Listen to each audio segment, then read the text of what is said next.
कथेला सुरुवात करण्यापूर्वी आपल्या व्हिडिओला लाईक करा, चॅनलला सबस्क्राईब करा आणि नोटिफिकेशन बेलवर नक्की क्लिक करा, म्हणजे व्हिडिओचे अपडेट्स तुम्हाला वेळोवेळी मिळत जाते. यापूर्वीचे सर्व भाग प्लेलिस्टमध्ये उपलब्ध आहेत. कृपया ते पाहण्यासाठी आपल्या चॅनल नक्की भेट द्या. तर चला वळूयात कथेकडे. सर्वांना नमस्कार. रॉयल शेतकरी भाग 190. मुजुमदार पॅलेसच्या लोखंडी गेटवर लागलेल्या कुलपाखाली ते ताजे रक्ताचे थेंब पाहून शिवम, अतुल आणि सचिनच्या अंगावर काटा आला होता. भर दुपारीही तिथलं वातावरण अचानक भयानक वाटू लागलं होतं. शिवम, आपण पोलीस स्टेशनला फोन करूयात का रे चैतन्यला? मला हे प्रकरण साधं वाटत नाहीये, अतुलने आजूबाजूला पाहत चाचरत विचारलं. शिवमने जमिनीवर वाकून त्या रक्ताच्या थेंबाचे नीट निरीक्षण केले. त्याचे डोळे आता तीक्ष्ण झाले होते. तो खंबीर आवाजात म्हणाला, नाही अतुल, आताच पोलिसांना बोलावून गावभर गाजावाजा करायला नको. डॉक्टर रोहित आणि पल्लवी नुकतेच गेलेत. गावातील लोकांना उगीचच भीती वाटेल. शिवाय कुलूप बाहेरून जसंच्या तसं आहे, याचा अर्थ आत घुसणारा माणूस चोर नाही, तर या वास्तूशी संबंधित कोणीतरी जुना जाणता आहे, ज्याला आत जाण्याचा चोरटा रस्ता माहिती आहे. चोरटा रस्ता म्हणजे? सचिनने विचारलं. मुजुमदार पॅलेसच्या मागच्या बाजूला एक जुनी विहीर आहे. तिथून तळघरात जायला एक गुप्त भुयारी रस्ता आहे, जो आबासाहेबांनी मला एकदा सांगितला होता. कारण डॉक्टर मुजुमदार यांचे वडील आबासाहेबांचे खूप चांगले मित्र होते. आणि ही मैत्री काही आताची नाही बरं, जेव्हा या पॅलेसचं काम होण्याआधीपासून आहे. आपल्याला आज रात्रीच इथे काय सुरू आहे याचा छडा लावावा लागेल. शिवमच्या चेहऱ्यावर रॉयल शेतकरीचा तो करारीबाणा दिसू लागला होता. तिकडे वाड्यावर मात्र एका वेगळ्याच रहस्याचा उलगडा होत होता. दुपारची वेळ. प्रिया शिवांशीला पाळण्यात झोपवून स्वयंपाकघरात काम करत होती. तिने विचार केला की बाळ शांत झोपले तर जरा वेळ काम उरकावे. पण वाड्याची ही नवीन छोटी राजकुमारी साधीसुधी नव्हती. प्रिया खोलीबाहेर जाताच रियांशीने तिचे काळेभोर डोळे उघडले. पाळण्याच्या बाजूलाच प्रियांश आणि शिवांशी तिची रखवाली करत बसले होते. आणि खरं सांगू का, पहिलं मूल जर मोठं असलं ना, तर ते दुसऱ्या छोट्या मुलाला सहज सांभाळतं बरं का. दादा बघ ना, आपली रियांशी कशी डोळे मिचकावून बघते रे. ती रडत पण नाहीये, शिवांशीने कौतुकानं म्हणाली. इतक्यात प्रियांशने एक भन्नाट युक्ती लढवली. शिवांशी ताई, आपण आईने सांगितले की रियांशी रडली की तिला अंगाई गाऊन झोपवायचं, पण आपण तिला आज आपल्या रॉयल गँग मध्ये सामील करून घेऊया. प्रियांशने त्याच्या खेळण्यातला एक छोटा वॉकी टॉकी रियांशीच्या पाळण्यात तिच्या हाताजवळ ठेवला. नवल म्हणजे रियांशीने तिची नाजूक कमळासारखी बोटं त्या वॉकी टॉकीवर घट्ट रोवली. जणू काही ती या गँगची लीडरच झाली होती. तेवढ्यात वॉकी टॉकी मधून घरघर असा आवाज आला. तशी रियांशीने आनंदाने एक मोठी किंकाळी मारली आणि तिचे छोटे हात पाय हवेत मारू लागली. प्रिया धावेतच खोलीत आली. काय झालं रे बाळांनो, काय करताय तुम्ही? तिने पाहिलं तर रियांशी खेळण्याशी खेळत खेळत गालातल्या गालात हसत होती आणि तिच्या गालावरची ती इवलूशी खळी उमटली होती. प्रियाने कपाळावर हात मारला आणि म्हणाली, अरे देवा, ही तर आतापासूनच तुमच्यासारखी अतरंगी झाली. हिचे हे रॉयल रूप पाहून मला तर वाटतंय की ही मोठी होऊन अख्खा वाडा डोक्यावर घेणार. इकडे डॉक्टर पल्लवी, डॉक्टर रोहित अमेरिकेत पोहोचले. वाड्यावर फोन करून सांगितलं सुद्धा, पण तिथे खिडकीबाहेर अमेरिकेतील ती थंड धुक्याची आणि रिमझिम पावसाची संध्याकाळ पसरली होती. नुकताच पाऊस पडून गेल्यामुळे हवेत प्रचंड गारवा होता. भारतातून झालेल्या लांबच्या प्रवासामुळे आणि अचानक झालेल्या या वेदर चेंजमुळे छोटा रुद्र अंगावर उबदार ब्लँकेट ओढून अगदी गाढ झोपला होता. त्याचा तो शांत चेहरा पाहून पल्लवीच्या चेहऱ्यावर एक समाधान होतं. पल्लवी खिडकीपाशी उभी राहून काचेवर जमा झालेल्या पाण्याचे थेंबाकडे पाहत होती. तिचे मन अजूनही वाड्यावरच्या त्या गजबजलेल्या वातावरणात आणि नुकत्याच झालेल्या रियांशीच्या बारशात रेंगाळत होतं. तितक्यात मागून अगदी शांत पावलाने डॉक्टर रोहित तिथे आला. त्याने मागून पल्लवीच्या कमरेभोवती आपले हात गुंफले आणि तिला हळूच स्वतःकडे ओढले. पल्लवी थोडी दचकली. डॉक्टर रोहित, चष्मिश, काय हे? रुद्र मागे झोपलाय ना, तो जागा होईल ना. नको ना बेबी, पल्लवीने हळू आवाजात लाजत म्हटलं. डॉक्टर रोहितने तिच्या खांद्यावर आपली हनुवटी टेकवली आणि तिच्या कानात हळूच म्हणाला, रुद्र खूप दमलाय पल्लवी, आणि बाहेरचं हवामान बघितलं, इतकं थंड आहे की तो आता काही लवकर उठणार नाही. पण या अमेरिकेच्या थंड हवेत मला मात्र माझ्या होम मिनिस्टरच्या प्रेमाची ऊब हवी आहे. पल्लवीचा चेहरा लाजेने लाल झाला होता. तिने स्वतःला सोडवून घेण्याचा प्रयत्न केला, पण डॉक्टर रोहितची पकड अजून घट्ट झाली. तो तिचा चेहरा स्वतःकडे वळवत अत्यंत प्रेमाने म्हणला, "तिथे भारतात वाड्यावर तू सगळ्यांची खूप कर्तव्य निभावलीस ग, पण इथे या देशात आणि या खोलीत तू फक्त आणि फक्त माझी आहेस पल्लवी. खूप दिवस झाले आपण दोघांना एकमेकांसाठी असा वेळच काढला नाही ना. सांग ना डॉक्टर साहेब, या थंड हवेत आपल्या या रोमॅन्टिक पेशंटला इलाज आपल्या या रोमॅन्टिक पेशंटचा इलाज कसा करणार आहेस?" ती त्याला दूर ढकलत म्हणाली, "जा फ्रेश व्हा, मी कॉफी आणते." तो म्हणला, "बेबी, एक रोमॅन्टिक बात तर सोबत बनतोच ना, चल ना." असं म्हणत तिला सहजच उचलून घेत बाथरूम मध्ये गेला. ती त्याला नकार देत म्हणाली, "नो नो बेबी प्लीज." तो म्हणला, "प्लीज ना."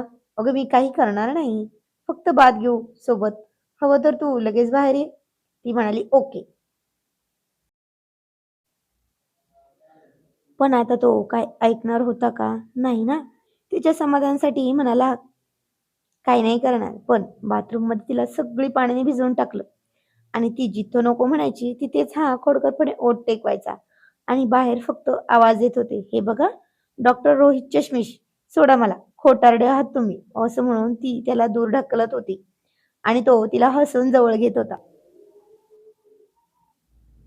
तो म्हणाला, "खूप दिवस झाले आपण दोघांनी एकमेकांसाठी असा वेळच काढला नाही.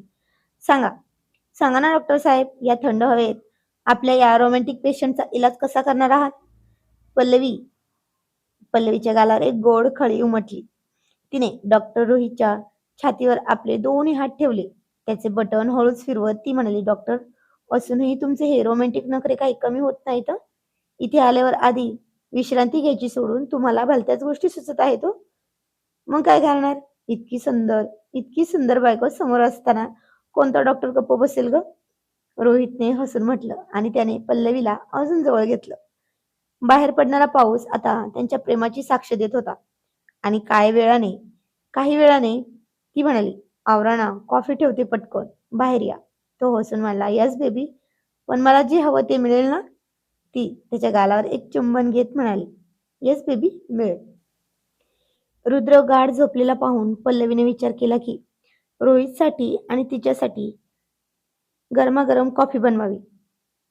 अमेरिकेतल्या त्या थंड पावसाळी वातावरणात आल्या आल्या काहीतरी उबदार पोटात गेलं की फ्रेश वाटेल, याच विचाराने ती किचनमध्ये आली. तिने गॅसवर दूध तापत ठेवलं आणि कॉफी मग बाहेर काढू लागली. तितक्यात पल्लवी मागून येणाऱ्या पावलांच्या आवाजाने सावध होणार तोच रोहितने अत्यंत अनपेक्षितपणे तिच्या पाठीमागून दोन्ही हातांनी तिला कवेत घेतलं. त्याचा उबदार श्वास पल्लवीच्या मानेवर रेंगाळत होता आणि तिच्या अंगावर सरसरून काटा आला. खूप दिवसांनी तिने साडी घातली होती. आता कसं आहे ना, बायकोने साडी घातली की नवऱ्याचा नवऱ्याचं रोमॅन्टिक होणं साहजिकच असतं. त्यात पल्लवीला साडी खूप छान दिसायची. तिचे ओले केस बाजूला सावरून डॉक्टर रोहित तिला एकदम स्वतःच्या मिठीत अगदी जवळ घेत म्हणाला, "baby, I love you so much. I want you." "Doctor Rohit, काय आहे? सोडा मला. गॅसवर दूध ठेवले. मी उतू जाईल ना?" पल्लवीने हलकासा विरोध करत लाजत म्हटलं. "उतू जाऊ दे ना पल्लवी. आज या दुधासोबत माझ्या प्रेमाचा पाझरही सुटलाय." डॉक्टर रोहितनं तिच्या मानेवर ओठ टेकवत अगदी मंद आवाजात म्हटलं. आता त्याचा तो रोमॅन्टिक अंदाज पल्लवीला वेड लावत होता. तिने हातातील चमचा बाजूला ठेवून त्याच्या हातावर आपले हात ठेवले. "अहो प्लीज ना, कोणीतरी बघेल. अजून आपण घरात पूर्ण सेटही झालो नाहीये आणि तुमचं हे काय सुरू झालंय?" "अरे कोण बघणार आहे? रुद्र तर झोपलाय आणि या परक्या देशात आपण दोघंच तर आहोत. वाड्यात नेहमी कॅमेरा घेऊन फिरणारा तो चैतन्य आणि टोमणे मारणारा अतुल तर नाहीये इथे आपल्याला डिस्टर्ब करायला. आय लव्ह यू ना बेबी."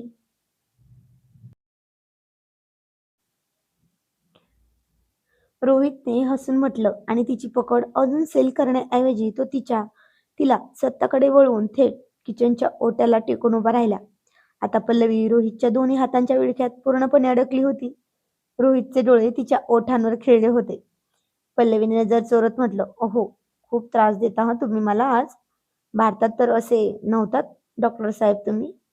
डॉक्टर रोहितनं तिचा चेहऱ्यावर आलेली केसांच्या बोट हळूच कानामागे सरकवली. त्याचा स्पर्श पल्लवीच्या काळजाची धडधड वाढवत होता.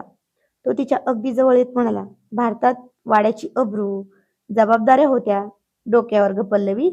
तिथे मी फक्त तुझा पती होतो, पण इथे या बंद खोलीत आणि या सुंदर किचनमध्ये मी तुझा तो जुना रोहित चष्मिश आहे, जो तुझ्या एका हसण्यावर फिदा झाला होता. आज या थंड हवेत मला कॉफी नकोय, मला फक्त तू हवी आहेस. आय वॉन्ट यू ना बेबी, सो मच.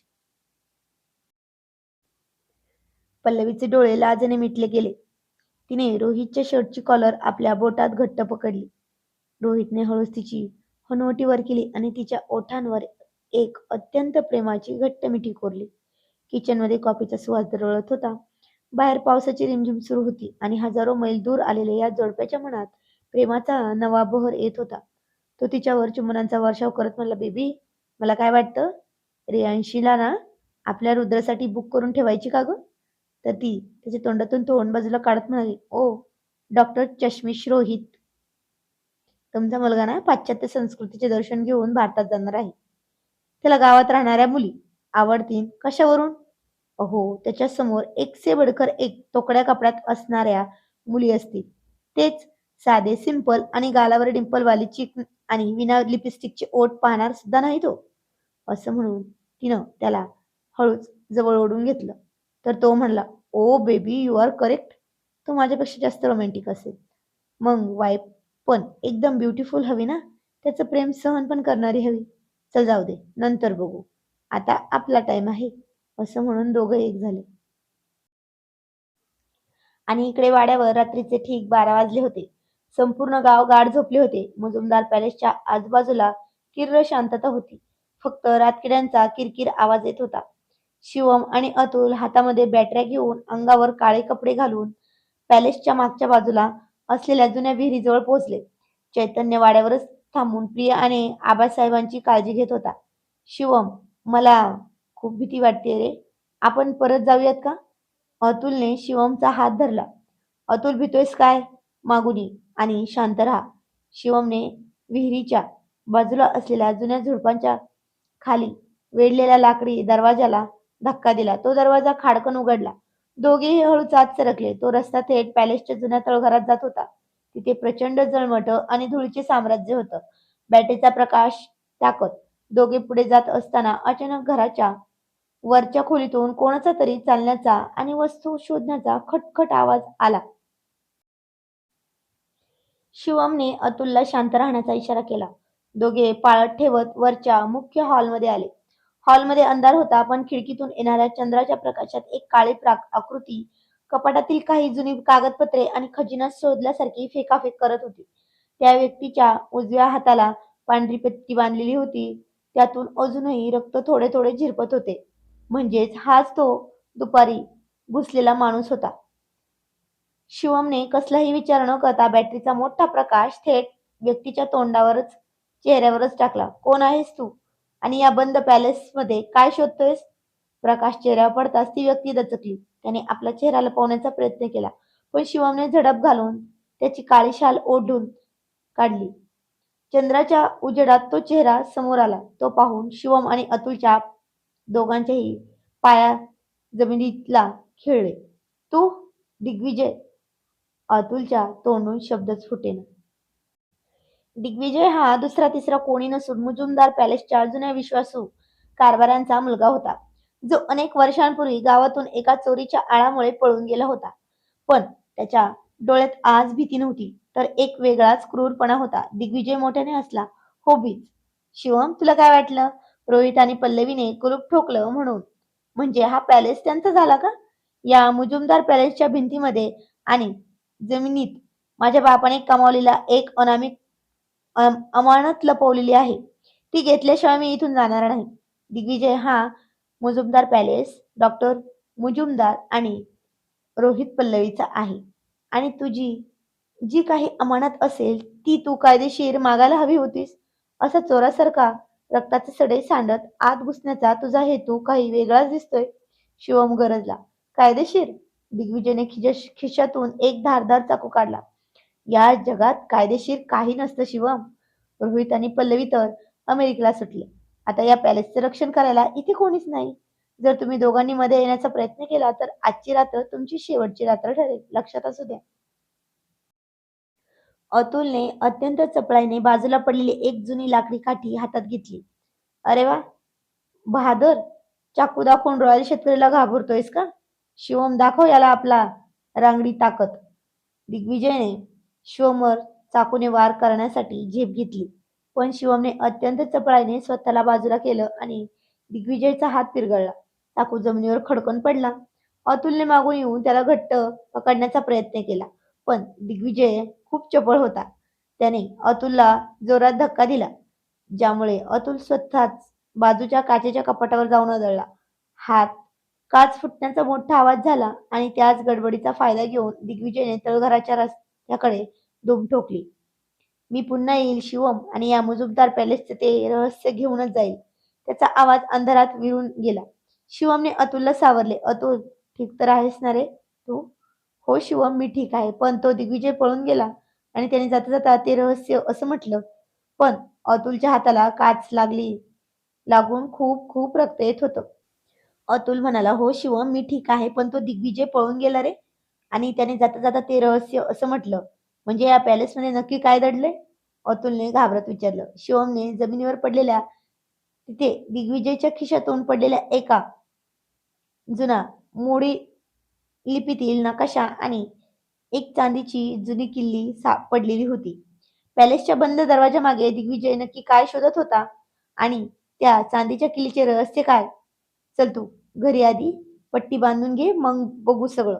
घरी जाण्याआधी डॉक्टर रोहनच्या हाताखालच्या असलेल्या कंपाऊंडरने पट्टी केली आणि मग दोघं वाड्यावर गेले.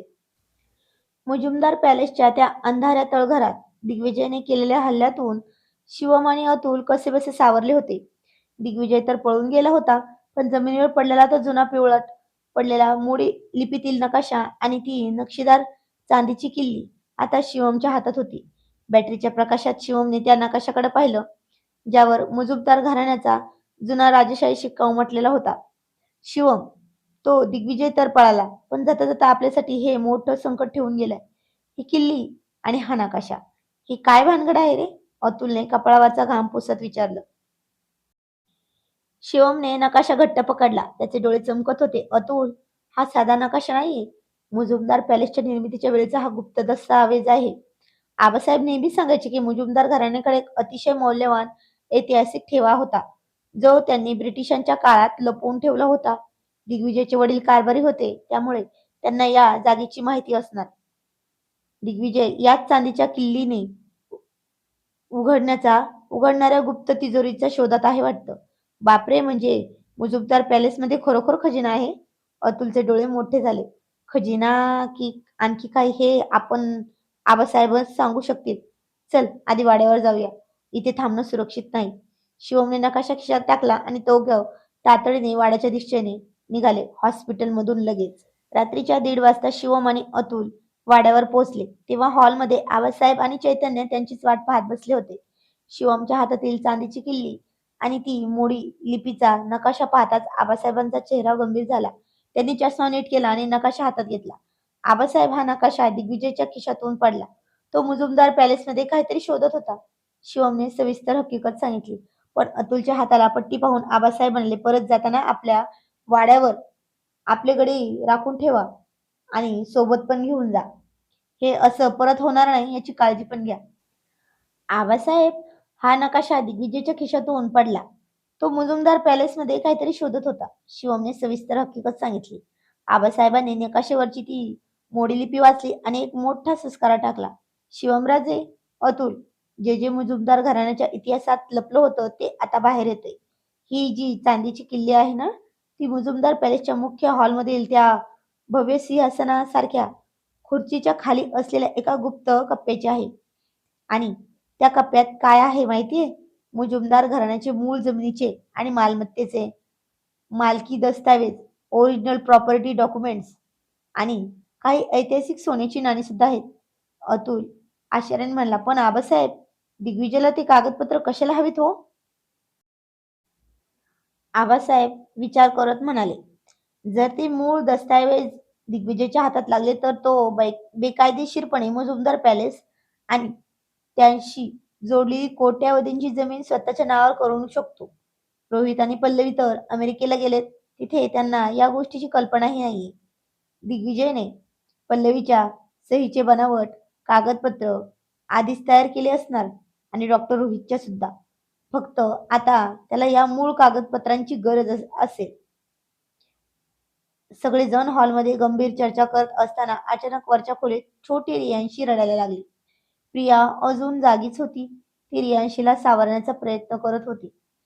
शिवम धावतच खोलीत आला. रियांशी पाळण्यात खूप अस्वस्थ होऊन हातपाय मारत होती. शिवमने तिला उचलून कडेवर घेतलं.